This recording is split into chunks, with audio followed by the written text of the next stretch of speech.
যারা বক্তব্য দেবেন এই মাঝখানে খায় না কেউ।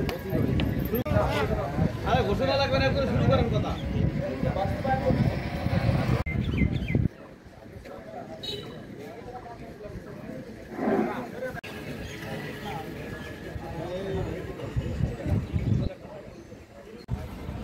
আস্তে আস্তে আস্তে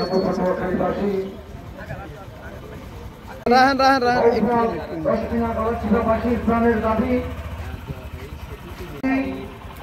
দীর্ঘদিনের মানুষের দাবি পবিত্র কোরআনুল কারীম থেকে তেলাওয়াত করছেন হাফেজ মাওলানা ইব্রাহিম ভাই।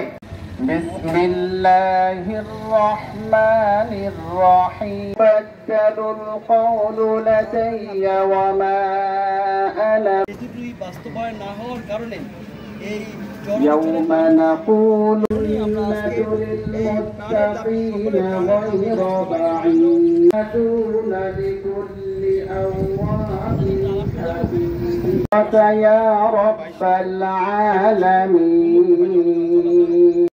يا رب العالمين। অন্তর্বর্তী সরকারের কাছে বিনতি নিবেদন করছে 10 মিনা বফল গলাচিপা বাসীর প্রাণের দাবি বগা সেতু দ্রুত বাস্তবায়ন চাই। এখানে আমাদের একটাই দাবি, বগা সেতু বাস্তবায়ন চাই। ধন্যবাদ সকলকে। আমাদের এই বগা সেতু বাস্তবায়নের দাবি পটুয়াখালীবাসীর প্রাণের দাবি।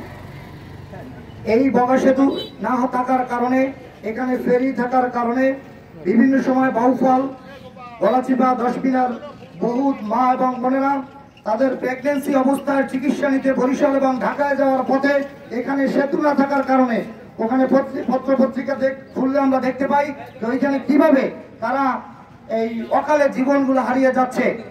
ফসলগুলো কৃষকরা আমাদের এই এলাকা যে আপনারা জানেন যে এই অঞ্চলের মানুষের একমাত্র অবলম্বন হচ্ছে তাদের কৃষি। এই কৃষি পণ্য রবি শস্য এগুলো তারা বিক্রি করতে পারে, ন্যায্য মূল্যে বিক্রি করতে পারছে না। শিক্ষা প্রদান এলাকা হিসাবে বাউফল সকলের কাছে পরিচিত এবং সমাদৃত, কিন্তু এই শিক্ষিত মানুষগুলো এই ফেরিঘাটে এসে কি অবর্ণনীয় দুর্ভোগের ভিতরে পড়ে যা আপনারা জানেন।